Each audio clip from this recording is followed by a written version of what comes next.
algo muy interesante que está en los capítulos, en los versículos 12 y 13. Vamos a observar que después del bautismo de Jesús hay una confirmación del Padre, hay una voz en los cielos, en el verso 11, confirmando, ¿verdad?, el agrado del Padre por su Hijo Jesús. Y dice, y vino una voz de los cielos que decía, tú eres mi Hijo amado, en ti me he complacido. Esto lo hablamos un poquito el jueves. En el Evangelio, en el mensaje del Evangelio, siempre, el veredicto siempre es antes, siempre. Cuando una persona cree en el Señor Jesucristo, cree en su muerte y resurrección por causa de sus pecados, la persona cuando realmente ha confiado en Él como persona, que ha suplido el pago por los pecados que Él, ¿verdad?, hasta cierto modo le debe a Dios, esa persona, ¿verdad?, es aceptada como un hijo de Dios por causa del Hijo de Dios, ¿verdad?, que nos ha justificado. Entonces, vemos a Jesús aquí, después de ser confirmado, vemos que va al desierto. Dice que el Espíritu de Dios lo impulsa a ir al desierto en el verso 12. Entonces, primero vemos, ¿verdad?, el veredicto. Dios dice que Él es su Hijo amado. Yo les quiero hacer una pregunta como para ir introduciendo de lo que les quiero hablar. ¿Por qué Dios no se esperó a que Jesús fuera tentado en el desierto? Y para que Jesús como hombre demostrara que realmente era el Hijo de Dios, ¿cierto? ¿Cuándo Él demostró que verdaderamente era el Hijo de Dios? Cuando vence al diablo en el desierto. No se quedó solamente en palabras, sino demostró con hechos y fíjense, Él como hombre derrota a Satanás en el desierto, lo vence, venciendo la tentación que Satanás le presenta. Entonces, Jesús no vence a Satanás como Dios.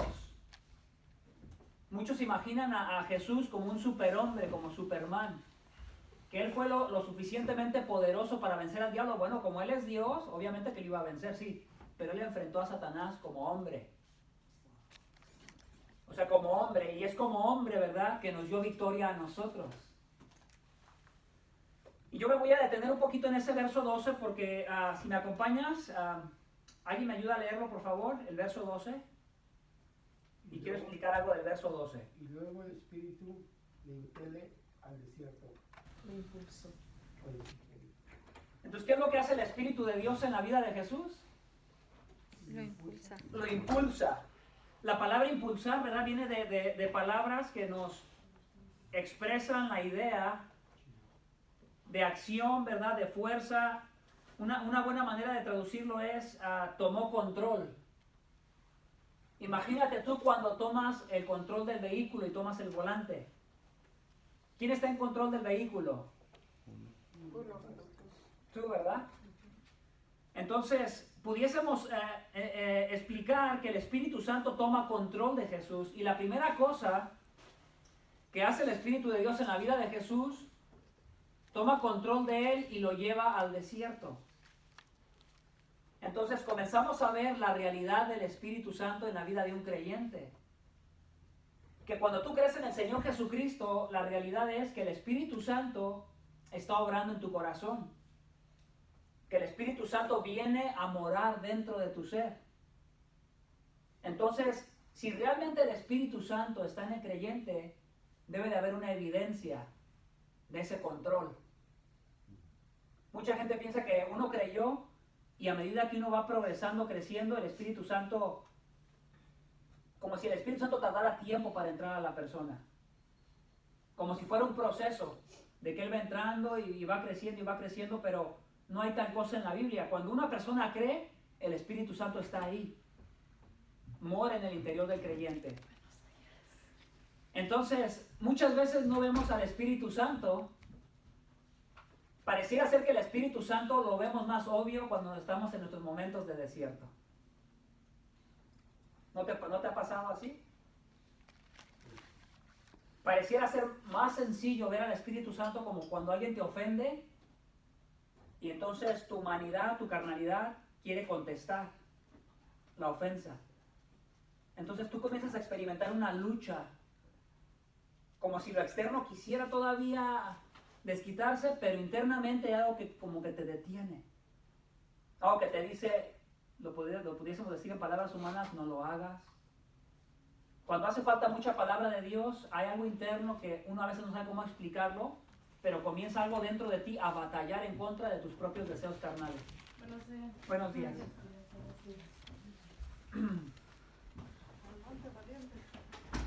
Entonces, lo que yo quisiera explicarte en esta mañana es lo que es la realidad del Espíritu Santo en la vida de un creyente. Quisiera explicarla al grado de que en ocasiones nos confundimos. Bueno, ¿quién es el que está obrando en mi vida? ¿Soy yo o es Dios? ¿Qué tanto participo yo y qué tanto participa Dios?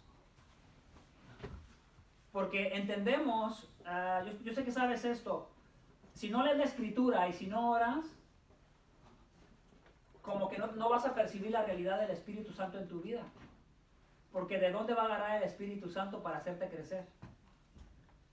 Si estás pasando un momento de dificultad, un momento de desierto en tu vida, de problemas, de dificultades, y si no hay palabra de Dios y no has tenido tiempo de orar con Dios, no has dependido del Espíritu de Dios, pareciera ser que eres más vulnerable.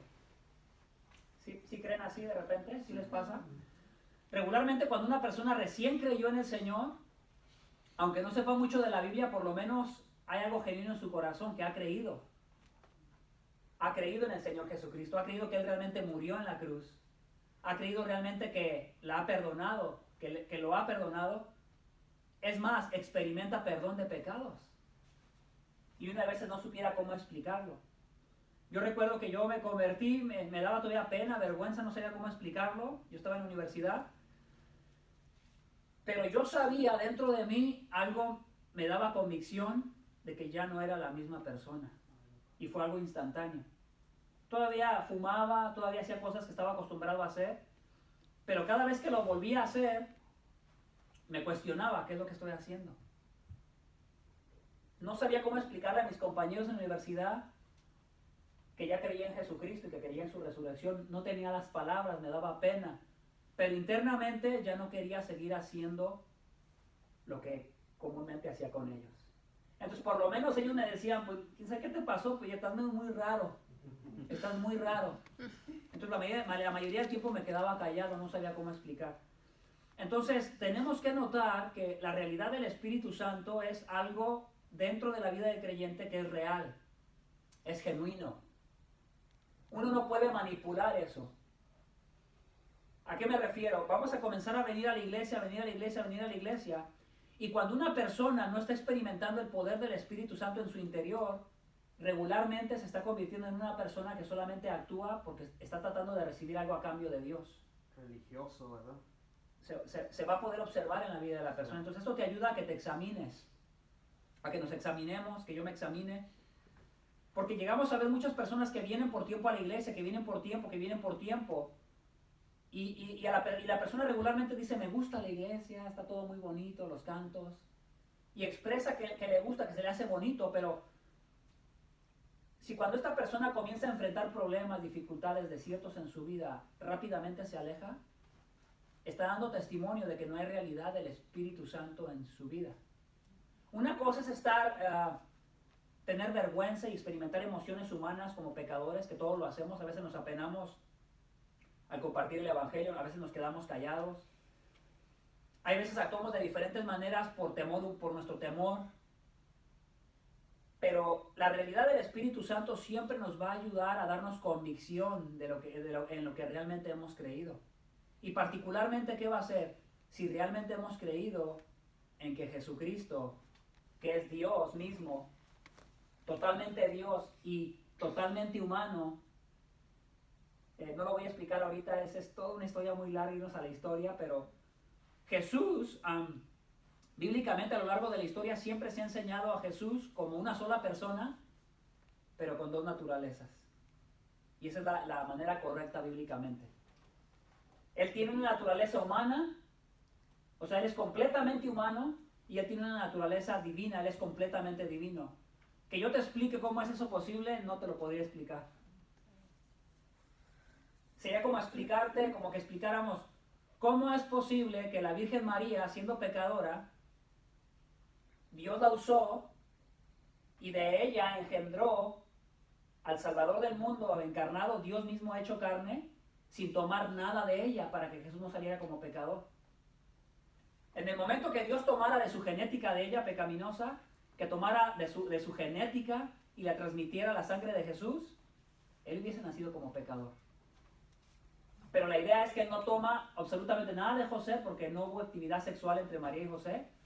Pero él tampoco tenía que tomar nada de María, absolutamente nada. Buenos días. Porque si él toma algo de María, ¿qué hubiese sucedido? Él hubiese nacido con la transmisión del pecado que viene desde Adán y de Eva. Entonces es muy difícil explicarlo, pero ¿por qué lo creemos? Porque el Espíritu Santo obra en nosotros y nos da convicción de quién realmente es Jesús. Y el Espíritu Santo nos lleva a confesar la fe verdadera. Por eso cuando tú escuchas que alguien dice que Jesús no es Dios, es como una alarma, ten cuidado. Cuando alguien venga y toque a tu puerta y te diga, oh, ¿ustedes quiénes son? Somos este grupo, tú pregúntales, explícame quién es Jesús, por favor, para ti. Bueno, Jesús es un ángel. ¿Verdad? Dicen un profeta, no más. La manera como tú identificas una secta que ya no es cristiana, las sectas son caracterizadas por grupos que han salido del cristianismo y que confiesan a otro Jesús diferente. Entonces, cuando se confiesa a un Jesús diferente que dice la Biblia, esa persona automáticamente, cuando tú vas a Primera de Juan, ya no es salva esa persona. Porque si fuera salva y tuviera el Espíritu Santo, confesaría la doctrina correcta y verdadera. Y yo sé que suena un poquito extraño, pero está en la Escritura, Primera de Juan. No voy a ir ahí porque me llevaría mucho tiempo. Primera de Juan habla acerca de hablar y confesar la verdad acerca de Jesús. En aquellos tiempos se comenzaron a levantar hombres, en los tiempos, vamos a hablar de los años, del año 200, del año 300, y se comienzan a levantar hombres. Uno de ellos que se levantó fue Arrio. Entonces Arrio enseñó una doctrina que ahorita los que la siguen son los testigos de Jehová. Entonces lo que hacen los testigos de Jehová no es nada nuevo, es muy antiguo. Es el arianismo, ¿no? Arrianismo. Arrianismo, ¿verdad? Arrianismo, viene de Arrio. Entonces Arrio lo que comenzó a hacer, él era un pastor que está dentro de una iglesia cristiana, y este hombre comienza a enseñar que Jesús es un ser creado, que no es Dios mismo. Entonces la iglesia hace un concilio y lo considera como un hereje, como alguien que se ha apartado de la fe verdadera, de la doctrina correcta. Entonces, si nosotros seguimos la línea de Arrio, de este hombre, comenzamos a ver dónde se comenzó a desviar y dónde comienzan a surgir todos estos grupos. Dónde surge el testigo de Jehová, más o menos en qué año, dónde surge el mormón, que son tanto el testigo de Jehová como el mormón son dos grupos que se consideran cristianos, pero bíblicamente no son cristianos, son sectas. Son grupos que se han desviado de la verdad cristiana. Y aunque tienen el título de cristianos, no confiesan la doctrina verdadera. Por tanto, no tienen al Espíritu de Dios verdadero. Es peligroso. Es muy peligroso. No es, ay, sí, es lo mismo, me habló de Dios. Así tendemos a pensar cuando no conocemos la Biblia, pero es muy peligroso. Muy peligroso porque las personas que ya confiesan una doctrina diferente acerca de Jesús, es como que han sido inyectadas con un antivirus. Cuesta más ganarlas para Cristo. Porque dicen, no, yo ya conozco a Jesús verdadero. Entonces los enseñan ya para debatir y argumentar en base a otro Jesús diferente. Ellos te van a decir, sí creemos en Jesús. Sí, pero pregúntale, explícame quién es Jesús para ti. Entonces vas a darte cuenta quién es Jesús para ellos. No sé si me explico hasta ahorita esto, no sé si fue complicado para alguien. ¿Le causó un poquito de confusión a alguien? Entonces, les digo esto y luego más por la gente que está muy fresquecita, muy nueva, que no es algo tan simple, ¿verdad? Si tú tienes dudas, pregunta. Y mi responsabilidad como alguien que funge como pastor es cuidar a los bebés. Que los bebés no sean tragados por cualquier enseñanza. Lo que quiero explicarles, ¿por qué le salió un poquito de que Jesús, aunque es hombre, es Dios completamente y completamente hombre? Porque Él es tentado como hombre en el desierto. Él experimentó una tentación real, no en la situación de que pudiese pecar como cualquiera de nosotros peca, sino en el sentido de que como era hombre, experimentó necesidad humana, él tuvo hambre. Él fue tentado en el sentido de que él pudo usar su poder para ser librado del desierto y de la dificultad que estaba atravesando con Satanás.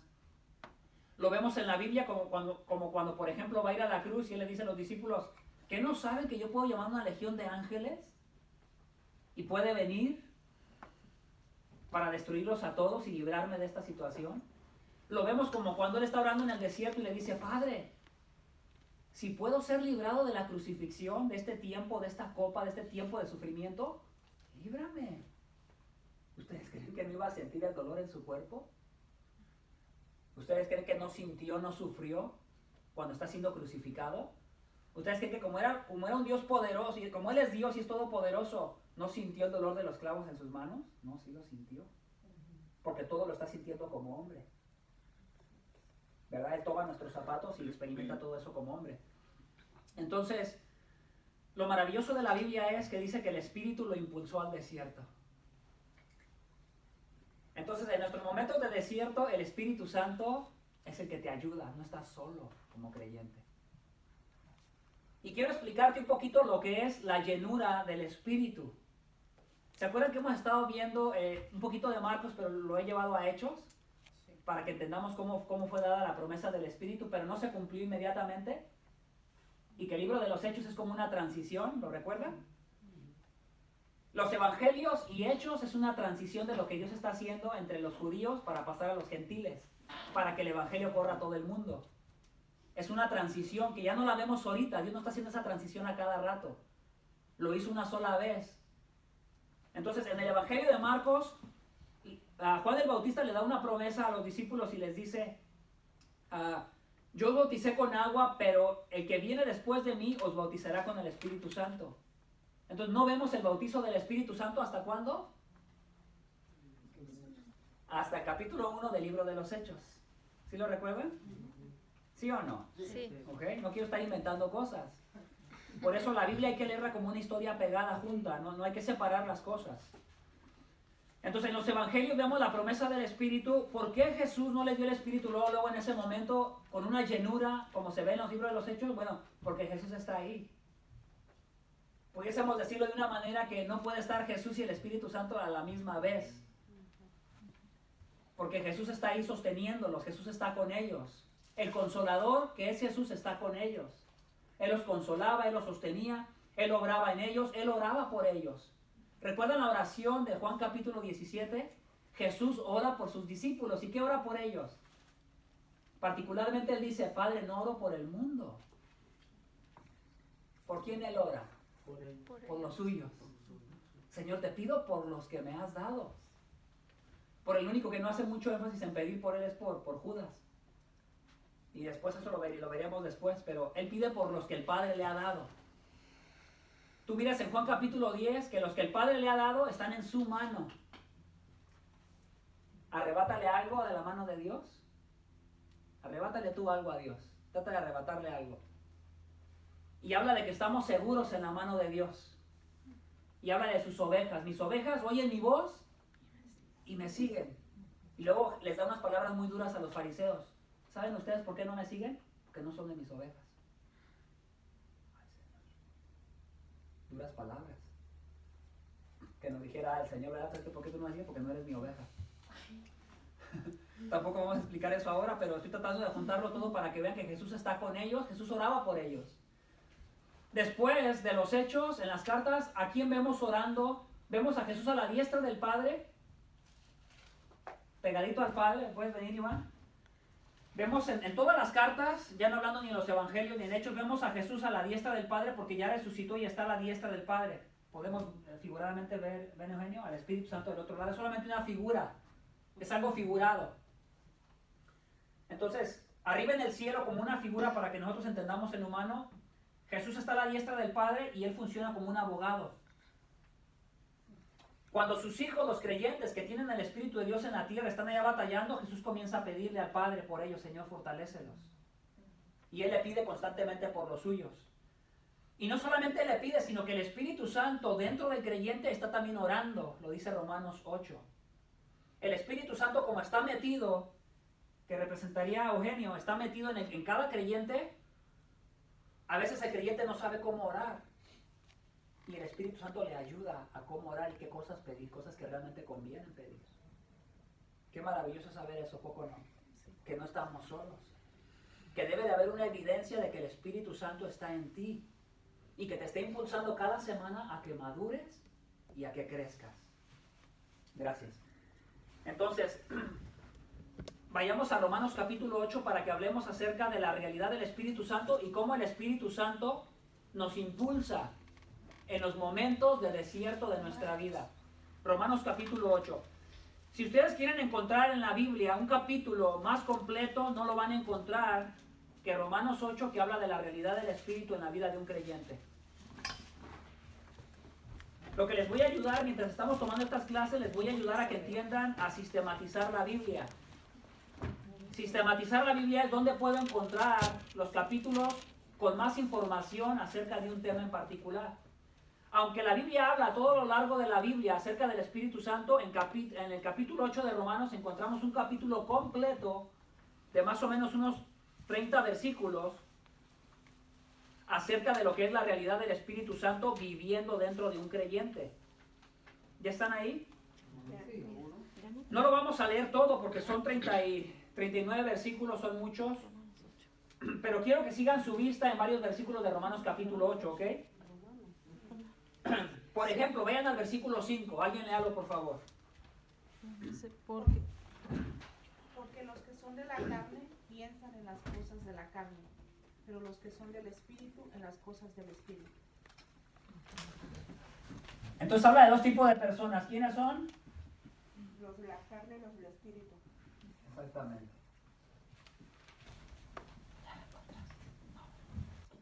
¿Ustedes saben lo que es un contraste? ¿Y alguien me lo pudiese explicar si sabe lo que es? ¿Alguien ha escuchado la palabra contraste? ¿Sí? A ver, alguien que sí sepa, que lo ha escuchado, ¿me puede decir? ¿Qué es al contrario? Sí, lo opuesto. lo opuesto. Y regularmente se utiliza para hacer una ¿qué? Comparación. Una comparación.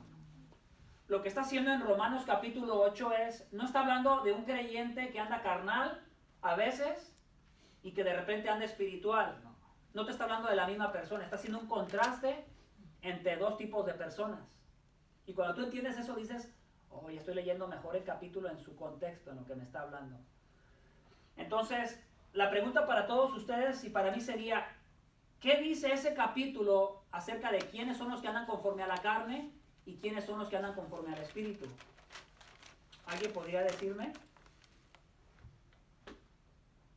Los del Espíritu, los que están con Dios, creen en su palabra, y los de la carne, los que están en pecado. Ok. ¿Podría ser lo que no conoce a Dios? Sí, incrédulos. Y que también igual que dijo María, o sea, ella habló de los que no tienen a Dios, los que no conocen, los que... Entonces, incrédulos. Como gentiles al judíos, porque los gentiles ya eran judíos, ¿no? La carta en particular, ya en Romanos le está hablando en general, porque ya había muchos gentiles en la iglesia de Roma, había judíos también, pero en general está hablando de incrédulos. Entonces, si hablamos de los que son del Espíritu, ¿desde quién está hablando? De los creyentes. De los creyentes. Y tú me puedes preguntar, bueno, ¿usted cómo sabe eso? Vamos al capítulo 8. Voy a leerles otra vez, ahora el verso 6. Porque la mente puesta en la carne es muerte, pero la mente puesta en el Espíritu es vida y paz. Te comienza a hablar de una característica particular de la mente en la vida del creyente y en la vida del incrédulo. La mente del creyente es una mente que desea el alimento espiritual.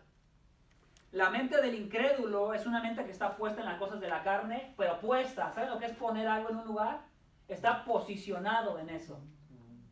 Una persona que dice que es un creyente y se la pasa todo el tiempo amando, abrazando su pecado, viniendo a la iglesia, pero constantemente a escondidas, no hay temor de Dios y comienza a abrazar su pecado sin experimentar ningún entristecimiento del Espíritu Santo, ¿verdad? Le comienza a dar evidencia de dónde está puesta su alma, cuál es el deseo y el hambre de su alma. Vayamos al verso 7. Ya que la mente puesta en la carne, fíjense eso, ya que la mente puesta en la carne es enemiga de Dios. Solo con diferentes partes. Si Romanos capítulo 8 estuviese hablando de un mismo creyente que a veces anda carnal y a veces espiritual, este versículo ya lo comenzó a aclarar. Que las personas que tienen su mente puesta en la carne son enemigos de Dios. Un creyente no puede ser enemigo de Dios, amigo de Dios un día y luego enemigo de Dios el otro día. Aunque pecamos. ¿Pecamos o no? Sí. Sí pecamos. Pero si estuviésemos tomando el capítulo 8 como una misma persona que es un creyente que a veces peca y anda a veces carnal y a veces anda en las cosas de la Biblia y la lectura de la Biblia y orar, o anda espiritual, no es lo que ese capítulo está enseñando. Está enseñando un contraste entre un incrédulo y un creyente. ¿Por qué, hermanos? Porque había gente que estaba metida en las iglesias. El capítulo 8 no se lo está predicando, no es una predicación evangelística. ¿A quién le está hablando aquí, Pablo? La iglesia. A la iglesia. A los creyentes que están en una iglesia. Entonces, para él es muy importante que los que están metidos en la iglesia, que no son convertidos, que no son creyentes, examinen su vida. ¿Me voy a explicar? Porque no debemos de asumir nunca que todos los que estamos en la iglesia somos creyentes por el simple hecho de que seamos muchos. Oh, la iglesia está creciendo mucho. Es bonita música, me gusta. El pastor habla bien bonito, tiene un carisma muy de esta manera y de esta otra manera. ¿Sabe que he escuchado también? Dice, hoy entregaron su vida a Cristo 30,000 personas. ¿Cómo sabes? Hace mucho. Hasta que llegue el desierto, Y ya, ¿no? hasta que llegue el desierto vamos a mirar cuántos de esos realmente fueron entregados a Jesús, ¿verdad? Entonces, años pasados, ustedes recuerdan a Billy Graham, llegaron a escuchar este predicador, que fue uno de los predicadores que predicó a más gente de todo el mundo en predicaciones evangelísticas. Él fue bautista, pero algo particularmente pasó en los años de este hombre, que se hizo mucho énfasis en las obras, en hacer cosas. Por ejemplo, se evangelizó bastante, que es bueno, pero el problema es que muy poco se examinaba la fe de aquellos que levantaban su mano aparentemente para recibir a Cristo. Entonces, aparentemente miles de personas entregaban su vida en estadios, pero de esos miles regresaban posiblemente nada más 200 a las iglesias a congregarse. Y de esos miles, solamente 200 perseveraban y se congregaban y deseaban las cosas de Dios. Entonces, ¿qué pasó ahí? ¿Se convirtieron 3,000? No. Se vio bonito el espectáculo de tantas personas, pero realmente solo se convirtieron aquellos que perseveraron. Porque la perseverancia es la demostración de que realmente el Espíritu Santo está obrando en el interior de esa persona. Voy a seguir más adelante, acompáñenme. El verso 9 le pone un clavo totalmente a lo que les trato de enseñar. Vayan al verso 9. Sin embargo, vosotros, ahora va a explicar quiénes son los que están en el Espíritu, quiénes son aquellos que andan conforme al Espíritu. El 9 lo explica exactamente. El 9 pequeño, el 9 grande. El 9 pequeño. El 8 grande con 9 pequeño. Okay. Sin embargo, vosotros no estáis en la carne, sino en el Espíritu. Ok, ¿cómo lo sé? Si en verdad el Espíritu de Dios habita en vosotros.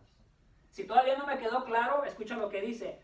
Pero si alguno no tiene el Espíritu de Cristo, tal no es de él. Está hablando a gente que está en la iglesia. No te engañes. Si no tienes el Espíritu de Dios, ven a Cristo hoy. Arrepiéntete de tus pecados. Reconoce que necesitas el perdón de Dios, porque Él ha dado a su Hijo para morir por tus pecados si tú te arrepientes. Entonces, ¿dónde más lo podemos confirmar de que los que andan conforme al Espíritu son los que el Espíritu de Dios está dentro de ellos? Avancemos un poco más al verso 14. Porque todos los que son guiados por el Espíritu de Dios, los tales son hijos de Dios. Entonces, cuando regresamos a Marcos, Jesús está siendo impulsado ¿por quién? Por el Espíritu. Aquí vemos exactamente eso ejemplificado en el verso 14 de Romanos 8. Los que están siendo impulsados por el Espíritu de Dios, esos son hijos de Dios. Los que están dando evidencia de que algo les ha sucedido. Es un milagro. El nacer de Dios internamente es un milagro. Es algo poderoso que Dios hace en el pecador. Nomás que a veces nosotros lo minimizamos y queremos verlo como que es algo como que, cuando el pecador quiera venir.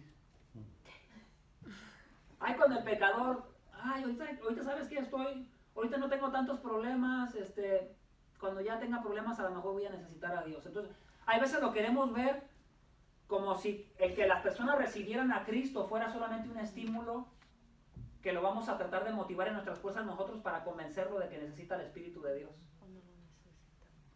Y no hay una regla, no hay unos pasos a seguir. No hay tales pasos en la Biblia para que una persona pueda recibir al Espíritu Santo. Muchos han hecho pasos del libro de los Hechos, pero ya les expliqué por qué no podemos hacer pasos, porque es una transición. Y ya en las cartas, después de Hechos, ya no miramos esa transición. Miramos que la iglesia ya quedó establecida por los apóstoles. Miramos que los apóstoles ya no necesitan ir a imponerle las manos a la gente para que reciban el Espíritu. Miramos que la gente está escuchando el Evangelio y de estar escuchando reciben el Espíritu y comienzan a creer. Se arrepienten de sus pecados, quieren bautizarse. Pero miramos la realidad del Espíritu Santo inmediatamente, ahora. Ahora ya no miramos eso de que, bueno, ya creí, ahora, ¿qué tengo que hacer ahora para recibir al Espíritu? No es una segunda experiencia. Mucha gente ha caído en el error de recibir al Espíritu o de recibir su llenura como si fueran experiencias. Y voy a llevarlos un poquito al libro de los Hechos para que entiendan que no hay tal cosa como una primera experiencia con el Espíritu. Yo crecí en la iglesia del Nazareno y en la iglesia del Nazareno se enseña una enseñanza donde tú vives una segunda experiencia. Por ejemplo, tú has creído, tú eres un creyente común, pero si tú buscas constantemente a Dios a través de la palabra y a través de la oración, de repente vas a sentir que un poder te va a investir.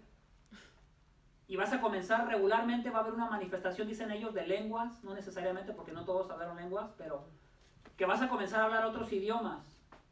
Y también hay una confusión ahí, la voy a explicar rápidamente. Entonces vayamos al libro de los Hechos para explicarte esto. Te sigo hablando acerca de lo que es la llenura del Espíritu Santo, que representa lo mismo que recibir al Espíritu.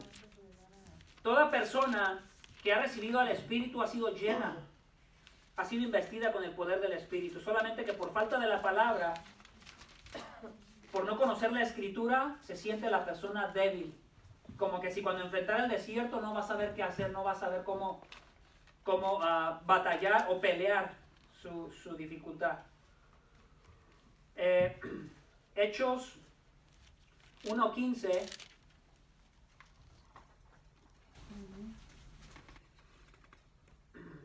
Perdón, no, Hechos 1:5. 1:5. Sí. Estaba muy lejos de mi nota y miré un 15 que no está ahí. Entonces Jesús todavía, en Hechos capítulo 1, Jesús todavía está. Acuérdense que Jesús todavía está, pero ya resucitado.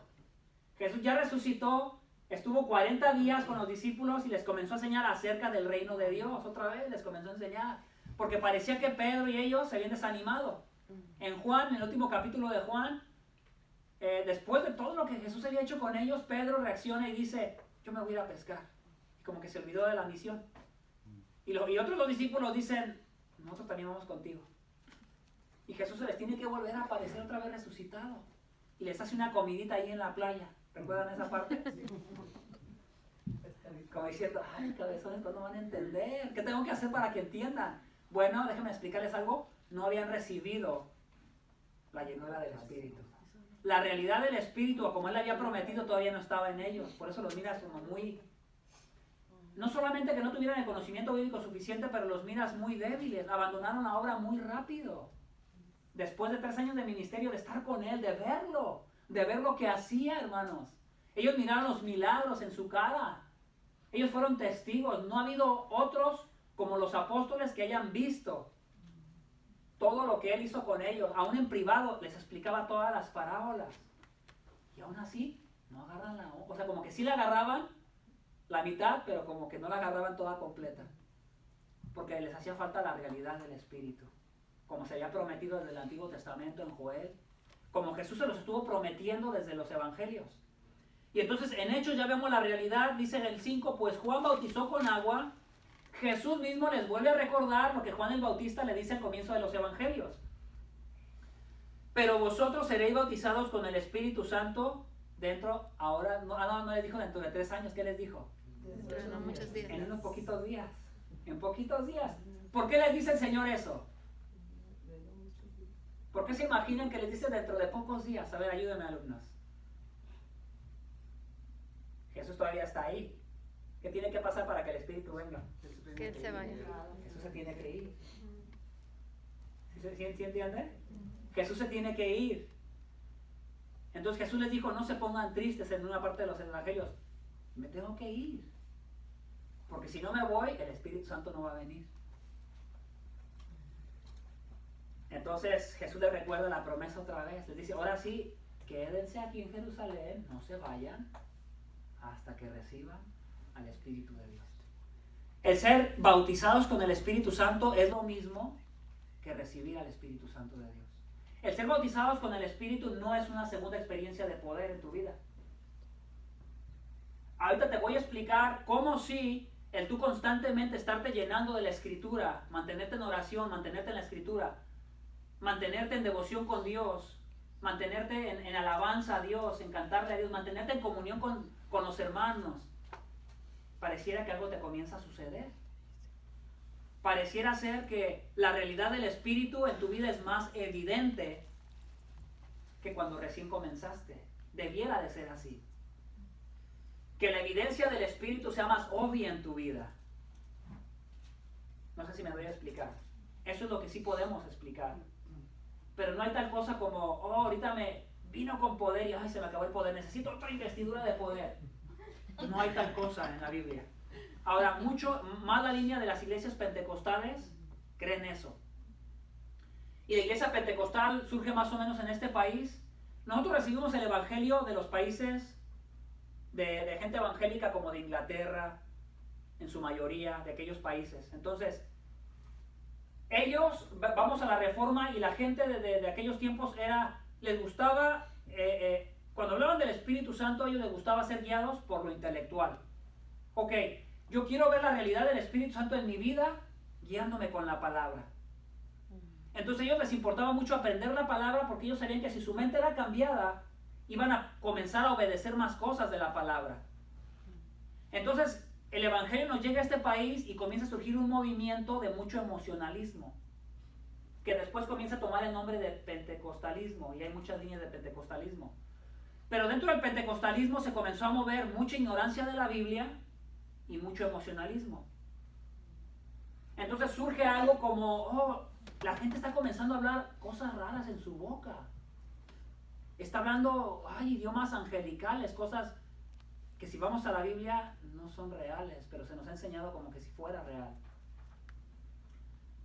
¿Y qué es lo que comienza a suceder? Muchos cristianos muy emocionados con estas experiencias y nada de fruto. Nada de conocimiento bíblico en su mente para que llene su corazón, para que lo impulse el Espíritu a actuar. Alguien me decía, a mí me cuesta demasiado evangelizar. Cada que usted habla de evangelismo me choca. ¿Por qué tiene que estar hablando de eso? Bueno, hermanos, vayamos al verso 8. ¿Para qué era esa llenura del Espíritu? ¿Para qué los creyentes reciben al Espíritu? Verso 8. Pero recibiréis poder cuando el Espíritu Santo venga. Dios les prometió a ellos un poder que no necesariamente nosotros lo vemos en cada uno de nosotros como se miró en ellos. ¿Ok? Pero recibiréis poder cuando el Espíritu Santo venga sobre vosotros y me seréis testigos. ¿Para qué los llenó con el Espíritu? Para ser testigos. Para ser testigos. Fíjense. Entonces, ¿para qué Dios te ha dado el Espíritu Santo? Para que seas un testigo, no de Jehová. No, yo que da risa, no es que yo me quiera burlar, a mí no me gusta burlarme de nadie, no es por burlar, pero yo quiero enseñarte, mira, Jesús viene a nuestras vidas porque Él tiene un propósito, que a través de ti Él alcance a otras personas. Yo sé que esto es difícil, hay veces, porque hay veces, pero ¿cómo le hago? Es normal que te sientas a veces que no sabes cómo compartirlo, pero estamos aquí para aprender cómo hacerlo. Y mi deseo es que tú aprendas cómo, para que cuando tú tengas el conocimiento y andes allá afuera, en tu diario vivir, el Espíritu te impulse a hablar. No quiero, me tienen que dar choques eléctricos, no. Simplemente, si el Espíritu de Dios está en ti y te estás llenando de la palabra de Dios, el Espíritu te va a impulsar a obedecer lo que estás escuchando. Porque el Espíritu Santo es dado con la intención de que el creyente obedezca. Entonces, por ejemplo, vayamos a Hechos 2:4.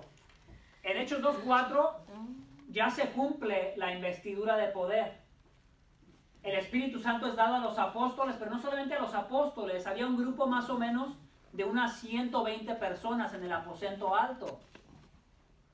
Las Escrituras dicen que había más de 500. En Corintios dice la Escritura que Jesús se le había aparecido a más de 500 testigos, como ya resucitado. Pero en Hechos solamente vemos a un grupo de más o menos unas 120 personas. Yo puedo asumir que todos los que han creído no están ahí. Vemos a un grupo de los que han creído. Entonces dice el verso 4, todos fueron llenos del Espíritu Santo y comenzaron a hablar en otras lenguas según el Espíritu les daba que hablasen. ¿Qué tipo de lenguas manifestó el Espíritu Santo ahí? Idiomas. Entonces Pedro comienza a predicar y los judíos que eran de nacimiento judío o que eran de sangre judía, que sus padres habían emigrado fuera de su región, habían nacido en otros lugares. Y en la fiesta de Pentecostés toda esa gente regresó.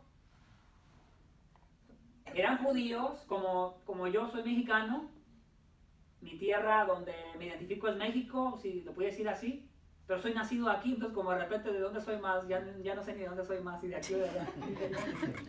Pero la cosa es que de repente me puedo sentir como extranjero aquí y de repente me puedo sentir como extranjero aún en México porque voy como que no me hallo. Pero muchos de ellos eran judíos por sus padres, pero regresan a festejar lo que ellos tenían por costumbre festejar, como linaje judío, pero ya con otras lenguas de otras naciones.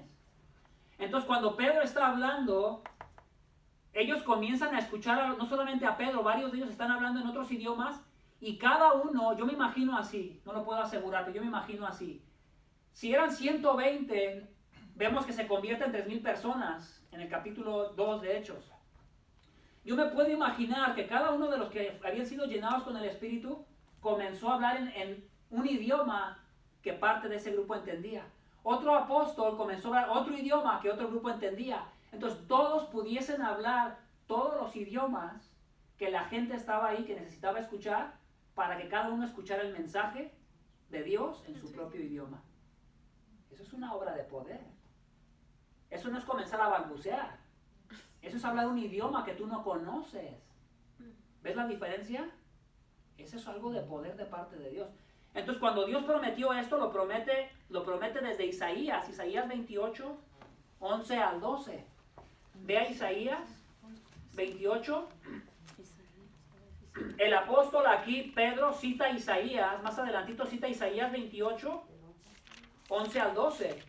Y estamos hablando de que Isaías es más o menos de 700 a 800 años antes de que venga Jesús. Gracias. 28. Isaías 28, 11 y 12, si alguien lo tiene puede leerlo. Pues bien, si no. Porque en lengua de tartamudos y en extraña lengua hablará a este pueblo, a los cuales él dijo, este es el reposo, dad reposo al cansado, y este es el refrigerio, mas no quisieron oír. Entonces Dios juzga a la nación de Israel. Les dice, aún les voy a hablar en otros idiomas, voy a hacer un milagro de poder para que vean cómo Dios tiene el poder de hablar todos los idiomas y ni aún así van a entender. Entonces cuando Dios está manifestando el don de lenguas es un juicio para los judíos que están en ese lugar, porque han sido cabezones, tuvieron el Antiguo Testamento todas sus vidas, tuvieron a los profetas y los mataron, no quisieron escuchar. Entonces Dios trae un juicio, no han querido escuchar, voy a traer a gente de las naciones y ellos sí van a escuchar. Entonces qué maravilloso es nuestro Dios, que Él quería que el Evangelio corriera a través de todas las lenguas a todas las naciones. Porque cuando Dios le dice a Abraham, ¿se acuerdan de Abraham? ¿Qué le dice a Abraham? En ti será. No le dijo, en ti serían benditas todas las naciones judías. ¿Qué le dijo a Abraham? Las naciones de la tierra. Las naciones de la tierra. Pero el judío miraba a veces a las naciones de la tierra como indignos, como sucios, como paganos, como gente que no merece que se le comparta de Dios porque sus costumbres no tienen nada que ver con Dios, están totalmente alejados de Dios. Entonces el sentido de las lenguas fue traer juicio. Por eso cuando la gente dice que fue lleno del Espíritu porque habló, balbuceó algo, es un emocionalismo que está dentro de la vida de la persona. Pero la realidad, lo voy a explicar de esta manera. ¿Qué intención puede tener el Espíritu en que una persona balbucee para demostrar que hay poder en la vida de la persona? ¿Qué intención puede tener Dios? ¿Por qué Dios no hizo un balbuceo con los apóstoles en el capítulo 2 del libro de los Hechos? Dios fue muy claro. Hizo un milagro de idiomas para que todos entendieran el mensaje en su propio idioma. Dios fue muy claro. ¿Por qué Dios no hizo que ellos balbucearan? Un ruido ahí. A ver, alguien traduzca. O sea, yo no puedo entender que Dios sea un Dios que quiera complicar las cosas de esa manera. Cuando todo lo que Él quiere hacer es ser directo y que entiendan su idioma. Muchos van a citar 1 de Corintios capítulo 13, que es idioma de ángeles. Sí. Pero es una hipérbole. Sí. Sí, es una situación figurada donde Él está expresando algo Sí. que lo quieren tomar también como doctrina. Gracias.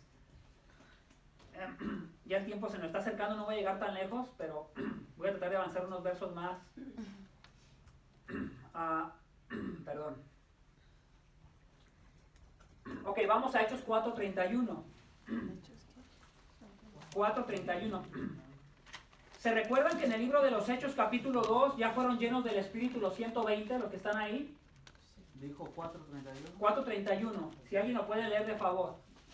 Que cuando hubieran orado, el lugar en el que estaban congregados tembló, y todos fueron llenos del Espíritu Santo y hablaban con denuedo la palabra de Dios. Pedro está siendo perseguido juntamente con otro apóstol por predicar el Evangelio. Los amenazan en la junta de los sacerdotes judíos. Y ellos dicen, bueno, es más justo obedecer a Dios que a ustedes. Entonces, en su momento de sufrimiento, Pedro comienza a hacer una oración. Señor, ¿verdad? Mira, se nos está poniendo difícil la cosa. Pero te pedimos, ¿verdad? Que nos sigas permitiendo hacer milagros mientras predicamos con todo valor tu palabra. Bueno, ¿por qué Pedro le pide algo que ella estaba haciendo? Ella lo estaba haciendo. Si tú retrocedes poquito, vamos a retroceder al capítulo 2 de Hechos. Y leamos el verso 43. Alguien léalo, por favor.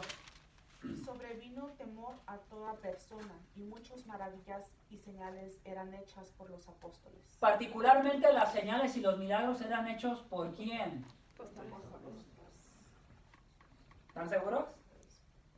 Sí, por los apóstoles. Tú no mirabas a cualquier creyente haciendo eso hasta ese momento. Lo mirabas en los apóstoles. Cuando Dios mandaba a los apóstoles, por ejemplo, los manda afuera a Samaria, ¿quiénes fueron a poner las manos para que recibieran el Espíritu? Los apóstoles. Dios respaldaba a los apóstoles porque recuerden que en aquel tiempo todavía no se escribía el Nuevo Testamento. ¿Verdad que no? Estaba apenas sucediendo los hechos para que alguien los escribiera. Entonces no se tenía el Nuevo Testamento. La vara de medir, que es la Biblia, no estaba terminada. Entonces, ¿qué se necesitaba para confirmar el mensaje? Para saber que esa gente loca, si la gente, no eran locos, pero si la gente decía, esos están locos, fue lo que dijeron en Hechos capítulo 2, están borrachos. Y Pedro les dice, no, mis chiquititos, no estamos borrachos. Parecía que los que hablaron de esa manera eran los que estaban borrachos.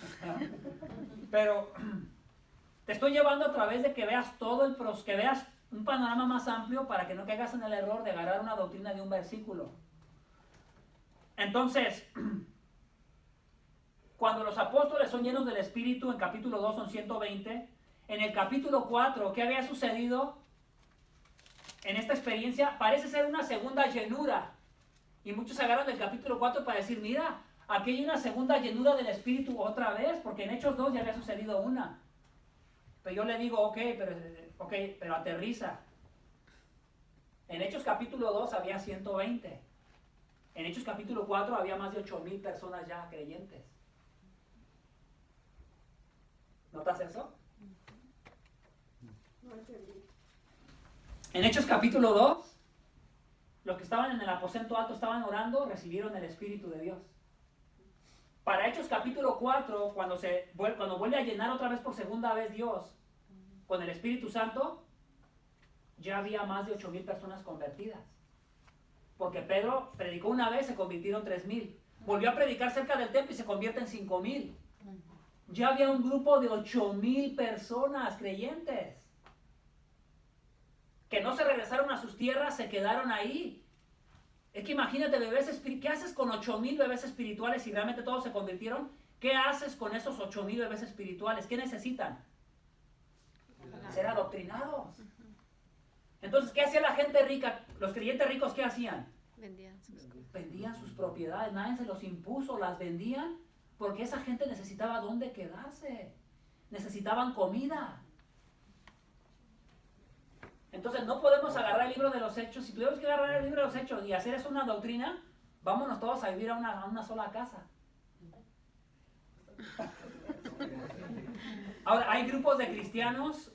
¿Han visto a los hombres que andan de blanco afuera de las tiendas con su botecito? Ellos tienen la costumbre de hacer eso. Y luego terminan en problemas bien feos, a veces hasta de pecado, por vivir juntos. Entonces no confundas una cosa. Cuando tú agarras el libro de los Hechos para enseñar doctrina, tienes que agarrar entonces todo. Por eso cuando alguien dice que bautiza solo en el nombre de Jesús porque está en Hechos, bueno, no solamente agarras el bautismo de Jesús, agarra todo lo que está ahí. Agarra a tu familia, agarra a todos los hermanos de la iglesia y vete a vivir junto con todos ellos. Vende tu propiedad, es más, vende tu propiedad.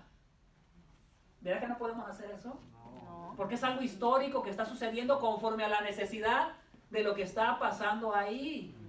¿Me doy a explicar? Sí. ¿Estás entendiendo un poco más el libro de los Hechos? ¿Estás entendiendo la promesa del Espíritu? Vayamos a Hechos capítulo 2. Hechos capítulo 2. En Hechos capítulo 2 se convierten 3,000 personas que dicen los apóstoles. ¿Cómo supieron que eran 3,000 personas? Alguien nos tuvo que haber contado. Por lo menos tenía suficiente conocimiento para contar, entonces los contaron.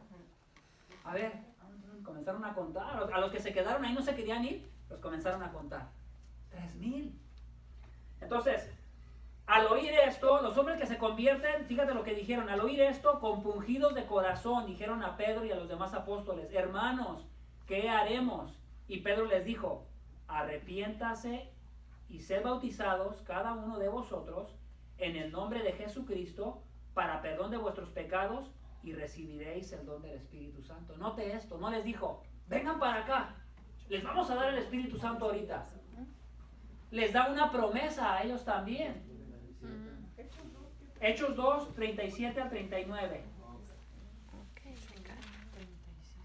Verso 39, porque la promesa es para vosotros. ¿Cuál promesa? Del Espíritu. A los convertidos de Hechos 2 se los deja todavía como una promesa. No les dice, vengan ahorita, recíbanlo. Les dice, arrepiéntanse para el perdón de sus pecados y van a recibir. Y les dice, porque la promesa es para vosotros y para vuestros hijos y para todos los que están lejos, para tantos como el Señor nuestro Dios llamare. Para sus hijos refiriéndose al linaje judío.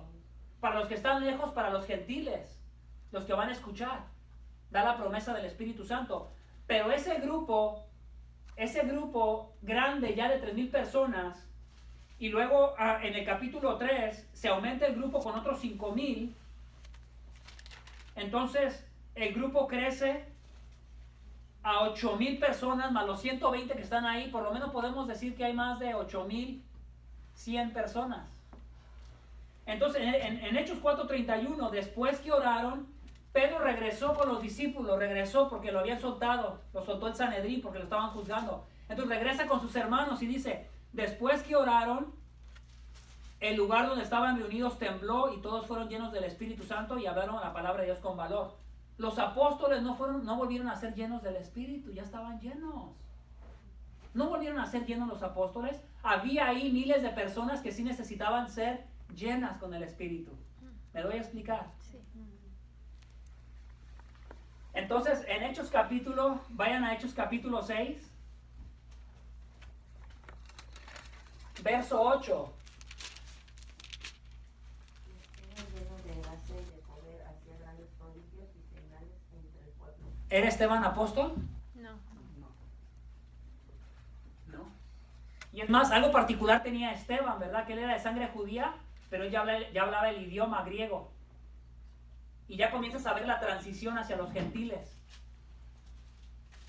Entonces, Esteban ya no es apóstol.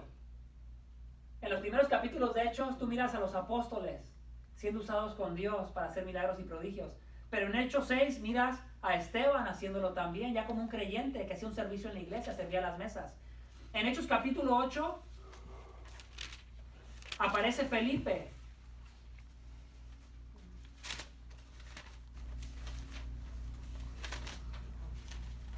Verso 13, si alguien lo puede leer de favor. También creyó Simón mismo y habiéndose bautizado, estaba siempre con Felipe y viendo las señales y grandes milagros que se hacían, estaba atónito. ¿Qué hacía Felipe? Señales y prodigios. Y se reconocía a estos hombres que estaban llenos del Espíritu porque habían recibido al Espíritu. Ahora, muchos de nosotros queremos todavía ver eso, queremos ver experiencias sobrenaturales.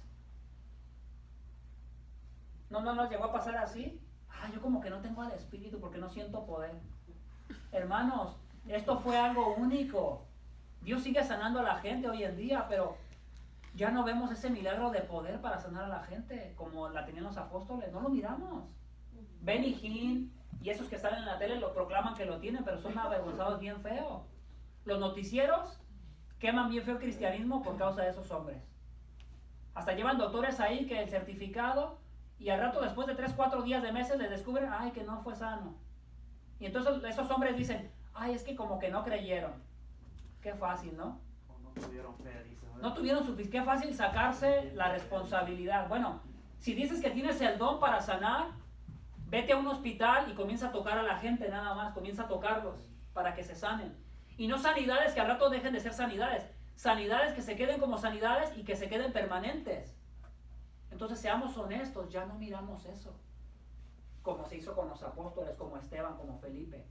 Pero muchos de nosotros queremos esas experiencias como las de ellos. Hermanos, Hechos es una transición. ¿Por qué Dios tuvo que hacer el milagro de poder de lenguas? Para que el evangelio se corriera. Para que la obra de Dios y la iglesia se estableciera. Pero una vez que se estableció la iglesia, que se terminó el canon de la Biblia, que se cerró el canon, que ya se tiene la Biblia, ¿necesitamos milagros de poder para confirmar el mensaje todavía? No. Ya no. ¿Por qué? Porque ya lo tenemos. Porque la palabra ya está cerrada. Ahora, ¿qué necesitamos para confirmar? Vemos a un predicador que anda hablando, ¿cómo lo evalúo? Con la palabra. Ya está la vara de medir completa. Ya no necesito ver si anda de milagrero o no. Ahora ya lo que necesito ver es, ¿qué predicó? Predicó tal versículo, a ver. Ese hombre se está saliendo fuera del contexto. Eso no es lo que dice ahí. Él está agarrando nada más un versículo y lo está aislando y quiere enseñar algo nuevo. Y eso es lo que se hace mucho. Entonces el pentecostalismo nos afectó a nosotros mucho los latinos porque se corrió a todos nuestros países y se comenzó a mover un emocionalismo en lugar de un adoctrinamiento bíblico del entendimiento del alma. Vemos en Romanos capítulo 8 que la intención del Espíritu es guiarte, pero ¿cómo te guía? Por la palabra. Y todos los que son, ¿verdad? Y todos los que son hijos de Dios son los que son guiados por el Espíritu de Dios. Aprende la palabra. Aprende la palabra y en tu desierto, el Espíritu de Dios, con las palabras de la Escritura, te va a impulsar a que hagas. Si aprendes cómo compartir el Evangelio, cuando te acercas de alguien, vas a sentir el impulso del Espíritu a compartir. No es una autoimposición, hermanos. No es una autoimposición. Vamos a evangelizar y el que no evangelice, entonces no es cristiano. Y vamos a comenzar como si fuera tipo revolución, ¿verdad? Y entonces muchos de los grupos que son sectarios es lo que hacen. Disciplinan a la gente para que lo hagan. Pero mucha de esa gente está muerta espiritualmente hablando. Está muerta. Son vivos caminando, sabiéndose partes de la Biblia, enseñados con puros versículos sacados bien fuera de contexto totalmente. Ya voy a terminar ahí, no quiero seguir porque no tengo todavía mucho de Hechos, pero creo que con lo que les he hablado un poquito, puedo demostrarles con la escritura que el libro de los Hechos es una transición de lo que el Espíritu de Dios está haciendo, pero la llenura es una sola. Cuando crees, eres lleno del Espíritu. La segunda parte la voy a explicar con versículos de las cartas, como Efesios, Tesalonicenses, pero en Efesios, Tesalonicenses y Colosenses, y ahí les voy a explicar a qué se refiere la Biblia cuando dice que nos mantengamos llenos del Espíritu. ¿Por qué? Porque ya fuimos llenos. ¿Cuándo? Cuando creímos. Pero la Biblia sí nos da una responsabilidad de que nos mantengamos llenos. Y lo vamos a ver de una manera práctica la siguiente semana. No sé si alguien tiene una pregunta, hacemos un tiempo para preguntas. Podemos dar unos 10 minutos de preguntas. Si quieren, hacemos preguntas, pueden hacer comentarios. O si tienen alguna duda rápido, lo puedo explicar de una manera rápida. Cuando dijo usted la palabra impulsó, me vino a la mente Filipenses, que pone tanto el hacer como el querer. Ajá. Sí, ¿verdad? Sí. Y adentro, Sean el impulso viene de Dios. Y es la idea de Romanos 8. Por eso cuando alguna persona dice, bueno, es que Dios me salvó, pero ahora depende de mí mantener la salvación, estás violando el principio de Hechos 8. Si el Espíritu Santo es real en la vida de un creyente, el Espíritu Santo constantemente dice Hechos 8 que está orando por el creyente, que está haciendo una obra en el interior, él está impulsando al creyente. El creyente puede apagarse en el sentido de que, bueno, dejó de leer la Biblia, dejó de orar, dejó de ayunar aquí y allá. Entonces puede estar como una persona enferma.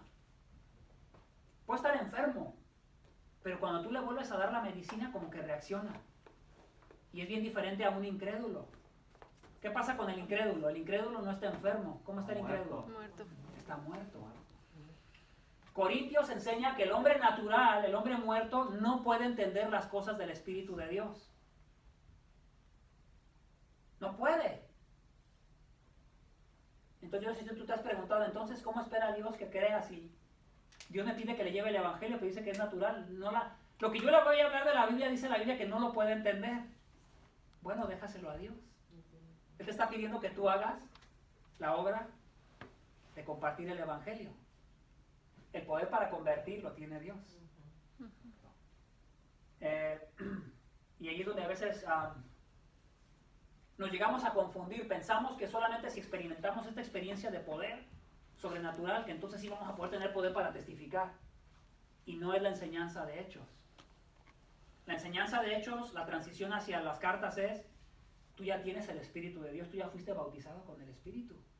Lee la Escritura y déjate impulsar por lo que la Escritura te está hablando claramente, explicándote el pastor, el texto claramente como lo enseña la Biblia a través de un contexto completo. Déjate guiar por el Espíritu en esas palabras claras de la Biblia, en esas palabras claras, bien explicadas. En tu momento de soledad, en tu momento de tristeza, déjate guiar y obedece al Espíritu Santo de Dios. Esa es la idea. Entonces, entre más tú lo obedeces, menos te ves tú y más se ve Él. Y podemos comenzar a ver entre nosotros quién está creciendo, quién está experimentando eso en su vida personal en la semana. Y entonces, por su propia cuenta, ¿qué quiere hacer? Quiere compartir el Evangelio con sus amigos. Quiere compartir el Evangelio con sus seres queridos. Quiere hacerlo porque dice, ¿cómo no se los voy a compartir si están en grave peligro? Van para el infierno. Ya están condenados en delitos y pecados. La única opción que tienen es que crean en el que vino a salvar a la humanidad de sus pecados. Entonces yo no sé si entienden eso, pero es diferente a imponer. Es bien diferente imponer a que el Espíritu te esté impulsando. Y yo creo que eso es algo muy retador, pues. Por eso no hacemos tales cosas como, ¿saben qué? El sábado vámonos todos juntos a evangelizar. Oh, sí, vamos. Y algunos se van a animar porque van a ir en grupo. Y otros se van a sentir más valientones porque como lo han hecho más veces lo van a querer hacer. Bueno, pero la idea aquí no es hacer programas de evangelismo. La idea es que tú seas un testigo. Y entre más el testigo crece y madura, más lo va a hacer. Más eficaz va a ser. Y entre más eficazmente compartas el evangelio, si tú le dices a la gente, Dios te ama y tiene un plan maravilloso para tu vida, no le estás diciendo nada. Pero si tú le dices, mira, Cristo vino a morir a la cruz. La Biblia dice que eres un pecador, tienes problemas con Dios. La ira de Dios está de por medio. Necesitas arrepentirte, ven a Cristo. Él te perdona, pero ven a Él, cree en Él. Ahí sí hay oportunidad de que la persona venga, crea y el Espíritu Santo lo llene. ¿Sí me expliqué? Pero si no les comparto el Evangelio, nomás les estoy hablando de cosas bonitas, que yo entiendo que es el Evangelio, pero debería ser yo más específico. Entonces esa es la idea de la llenura del Espíritu, pues que cuando fueron llenos, ¿qué hicieron? Fueron testigos. Fueron testigos. En la segunda vez que le pide que Dios llene a la demás gente que está ahí, de esos miren que se convirtieron, ¿qué le vuelve a pedir Dios? Permítenos que hagamos ¿qué? Que hablemos tu palabra con valentía. Entonces vemos la llenura del Espíritu con un propósito específico en el Nuevo Testamento de ganar a las naciones. Imagínate lo que Dios no puede hacer contigo. Si supieras y entendieras lo que es la experiencia de ganarse a uno para Cristo, sería algo que quisieras cada vez más. Señor, ayúdame, uno más, para decir hacer bien. Algunos los tienes que sacar de entre las piedras. Y algunos tienes que batallar con ellos, me refiero a personas. Y a veces unos como que tardarán años. Pero llega un momento donde tú miras como que Dios obró. Cuando Dios obra, Dios obra. Y tú ya no ocupas andar con una carretilla cargando a la persona para traerla a la iglesia. Obligándolo. La persona dice, ¿qué hago? ¿Qué hago? Se levanta tarde, pero se cambia rápido, se viene tarde y le corre. Porque el Espíritu lo impulsa. El Espíritu está impulsando a esa persona. El que no está siendo impulsado por el Espíritu, bueno, si no viene por mí, ahí para la otra. Le vale, ¿verdad?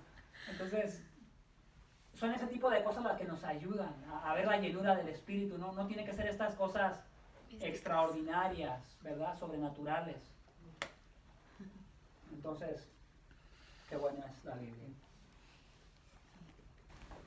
¿Alguien más? ¿Algo más relacionado con esto, con hechos, con los evangelios? ¿Algo que no le quedó así como que, o algo que se quedó confundido? No. Bueno, hermano, creo yo también que es muy conocido la persona que está llena del Espíritu Santo. Es cómo enfrentamos los problemas. Cómo enfrenta una enfermedad. Cómo enfrenta una situación de trabajo, ¿verdad? Ahí nos damos cuenta si estamos verdaderamente firmes o estamos, ¿verdad? Y se supone que entre más maduro es uno, entre más correctamente uno piensa, uno es más maduro para enfrentar la situación. Este es el ejemplo de una pareja que escuché en consejería que ellos tenían todo bien, trabajaba el hombre, trabajaba la mujer, tenían buenos sueldos, buenos carros, no les hacía falta nada, aparentemente su matrimonio estaba bien, aparentemente entre comillas. Pero un día el hombre sale al trabajo, no se da cuenta que su niño sale atrás a seguirlo chiquito y le pasa por encima, lo mata. Ellos iban a la iglesia, pero iban de vez en cuando, no iban mucho. El pastor cuenta la historia y dice, bueno, no eran tan constantes. Entonces, él totalmente, después de que él hace eso, no pudo con la culpa. No pudo con la culpa, se hundió en alcohol. Y uno puede decir, bueno, es lo que yo haría. Bueno, una persona con el Espíritu no lo va a impulsar a que siga con la culpa, porque se supone que Dios te ha perdonado, te ha quitado la culpa. Entonces, si nos llegara a pasar algo a nosotros así, el impulso del Espíritu tenía que ser, bueno, Señor, ¿verdad? Lo hice yo, lo maté, pero, Señor, ¿qué puedo hacer? Puedo llorar, voy a llorar.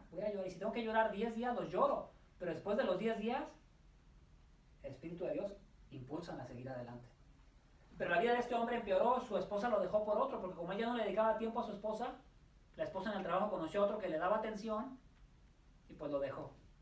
Entonces, ¿por qué les puse este ejemplo? Porque la realidad del Espíritu Santo en un bebé cristiano que está apenas creyendo puede parecer más difícil para él, ¿verdad? Porque tal vez diga, yo no sé mucho de la Biblia, apenas creí, y parece que le cuesta más cómo enfrentar, pero es por falta de una mente bíblica.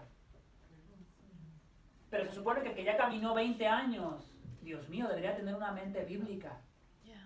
Y si una persona que lleva 20 años en la iglesia, que dice que sabe la Biblia, pero enfrenta un problema difícil, y se tira para abajo, y se tira al alcoholismo, y se tira algo, habría que cuestionar si realmente es cristiano. Habría que cuestionar, no afirmar, pero sí cuestionar. Bueno, ¿por qué? Porque somos humanos, somos débiles y pecamos. Pero se supone que la mente bíblica, la manera de pensar, te está formando. Te estás pareciendo a Cristo porque piensas más como Cristo. Entonces, cuando enfrentas problemas en el desierto, como Jesús cuando va al desierto, es impulsado por el Espíritu al desierto. Entonces, el Espíritu desea y anhela llevarnos a crecimiento, y Él anhela usar los problemas que tenemos para crecer. Porque es el instrumento que Él va a usar, el medio para formarte. Entonces es bien importante lo que dice el hermano. Entonces no necesita haber una evidencia de que comiences a balbucear una lengua extraña, sino más bien que haya evidencia de fortaleza en tu vida cuando enfrentas los problemas. Si no puedes, tú pides ayuda. Hay hermanos más maduros que te pueden ayudar. Tienes un problema y dices que no puedo. Un hermano más maduro, mire, vamos a la Biblia. ¿Qué dice la Biblia para el tiempo de dolor, para el tiempo de sufrimiento, para el tiempo? ¿Qué dice la Biblia? ¿Qué dice la palabra? Entonces el Espíritu Santo que mora dentro de ti te va a consolar. Te va a dar palabras de ánimo, palabras de aliento, lo que necesitas para que tu mente pienses correctamente. Y no, porque ¿qué le pasa al creyente que lleva muchos años como creyente y es muy emocional y no aplica bien, no aplica bien el contexto de la Biblia? ¿Qué le pasa? Tiende a ser muy emocional. La línea del pentecostalismo es personas muy emocionales, porque las alabanzas están muy energéticos. Miren, no es burla tampoco, pero entiéndame. El estar energético te hace que descargues un poco de tu energía, de tu adrenalina. Vete a hacer ejercicio y te aseguro que vas a reposar, porque vas a quemar toxinas. Sí. Yo cuando hago ejercicio, hermano, yo me relajo, corro y me agité porque mi corazón se aceleró, pero después de eso, me siento como que renové un medio año por lo menos. Y le aseguro que si usted hace ejercicio se va a relajar también. Pero no han entendido que el Espíritu Santo no fue dado para una experiencia emocional, sino más bien para una experiencia de madurez. ¿Verdad? Entonces esa es la idea de toda esta parte. Entonces la relajación que se experimenta es física, Es física. no interior. Hermano, yo creo que es de descanso en Dios también. Cuando es real, sí. ¿Como qué querías como decir? Pues Como... sí, ya voy a ejercicio y todo eso me da más hambre. Y es una paz que no produces tú, una paz que viene del Espíritu. Sí. Hermano, Vamos. David, usted dijo ahorita algo de que el Espíritu Santo entra en nosotros, ¿verdad? Pero dijo que nos mantengamos llenos del Espíritu Santo. ¿Esto cómo es? ¿Que es por medidas? ¿O alguien dijo ahorita, estoy aprendiendo, no sé, y por eso pregunto, cuando no estamos llenos, cuando nos mantengamos llenos, cuando no nos mantenemos, es que estamos enfermos espiritualmente o cómo? Así es. Cuando eres una persona que totalmente te alejas del Evangelio y no quieres saber nada, bíblicamente nunca fuiste un creyente, bíblicamente. Lo podemos ver en Hebreos. Pero si es una persona que anda en la lucha batallando siempre y que siempre está con, bueno, la regué esta semana, pero me siento mal, o sea, quisiera crecer, quisiera madurar, es evidencia de un creyente. Entonces, el mantenerte lleno es a tu capacidad y a tu medida. Por ejemplo, alguien nuevo, yo las admiro, yo las conozco, no sé si son nuevas o no, pero para mí son nuevas porque apenas las conocí. A casi los demás los conozco de tiempo, también al hermano, ya nos conocimos hace años, yo sé que eres cristiano de tiempo atrás. Yo veo a los bebés, entonces me preocupan más ellas que uno que ya no está tan bebé. Pero no quiere decir que, por ejemplo, ellos están nuevos, están bebés, ellos se pueden mantener llenos a su medida y tú te puedes mantener llena a tu medida de tu madurez. Como tú sabes más Biblia, debes de ser más madura.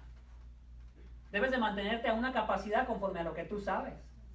Por ejemplo, yo entiendo la llenura del Espíritu y entiendo que Él me impulsa y lo entiendo perfectamente como una doctrina en mi mente voy a ser más maduro para cómo comportarme. O sea, mi teología me va a llevar a una mejor práctica. Entonces, la llenura para ti es una mejor práctica de tu conocimiento. La llenura de ellas va a ser lo poco que saben, lo poco que deben de practicar. No sé si me debe explicar. Gradual, ¿verdad? No perfección, ¿verdad? Es a la capacidad de la Sí. persona. A la capacidad de la persona. Y conforme al conocimiento que va adquiriendo.